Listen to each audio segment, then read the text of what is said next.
Isa sa mga pioneer ng guitar manufacturing business sa bansa, ang Alegre Guitar. At ang mga gitarang ginagawa dito, talaga namang world class. So guys, what are you waiting for? Tara't at makajamming kayo sa amin.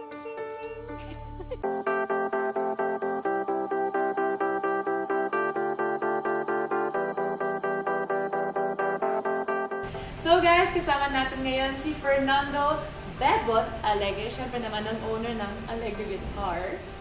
So hello. At Hello. paano nagsimula naman yung Alegre Guitar? Bakit passionate brief ba kayo? history niya? Sa... I belong to the third generation. Third generation. Yung grandfather ko guitar maker, yung father ko guitar maker. Now they're all, both of them are gone. So I am parang pinaka yung last na nakasalo ng business ng family.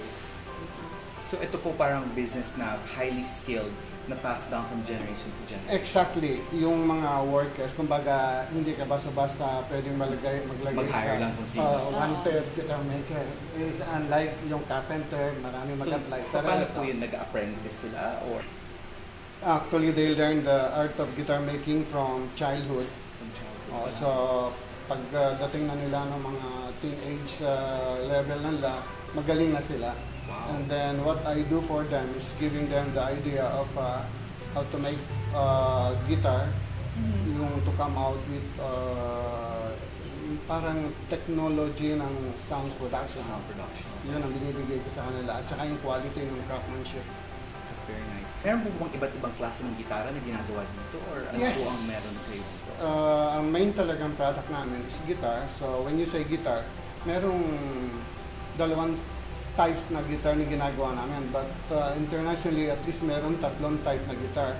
Classic guitar, the folk guitar, and electric guitar. And electric Yung So folk, sa amin dito, folk mas guitar and classic guitar are all acoustic. acoustic po. At kung may tao na gusto mag-customize or pwede ba? Kung may kulay na gusto nila o Kasi nakita ko may left-handed guitar nga. Yes, gumagawa kami kung may request sila, May kung anong request. innovation ang gusto nila sa body o whatever Or the style. color.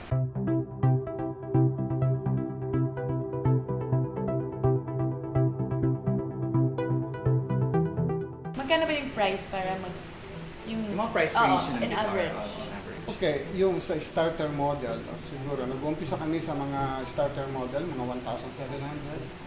Then mid-range, mga maabot na ng mga 12 to 20,000. Then high-end, maabot ng mga 75,000. Wow. Wow. So ano pong feedback ang nakukuha nyo sa mga customers nyo? Meron po ba kayong mga famous singers or musicians na pumunta dito at nagustuhan po yung brand nyo? When you say famous guitarists, yes, Guitarists, meron. yes. They're from Manila, they are from the Conservatory of Music, majoring guitars.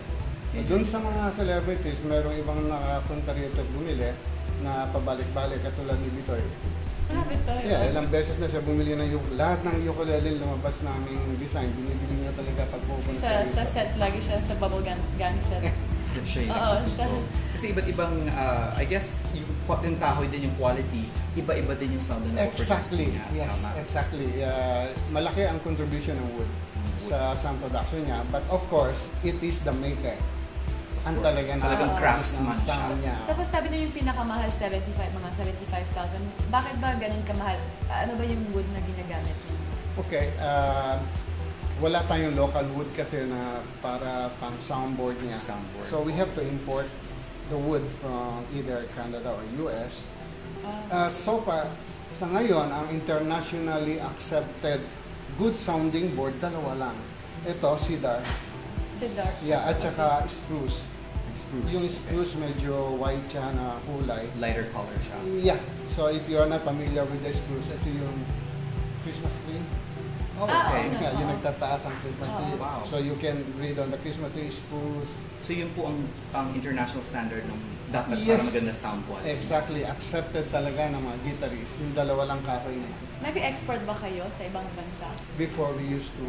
Tapos ngayon dito lang. Dito lang kasi magkakaroon ng medyo konting problema pagdating sa mga change of climate or Oo, baka Kasi nag-warp sa- yung sa weather. yung kahoy. yeah, hindi natin Very maiwasan sensitive. kasi kahoy lang. Kahoy. Dito siya nanggaling tapos dali mo sa napakalamig, Talagang dry, may- very dry. Yeah. Diba? Sige po. Well, if you want to invite po yung ating mga viewers, kung meron po kayong telephone number, website, or email, Nandito po kami sa Cebu Province, sa Lapu-Lapu City. Ang address po namin ay Alegre Guitars, Buno, Barangay Pahak, Lapu-Lapu City.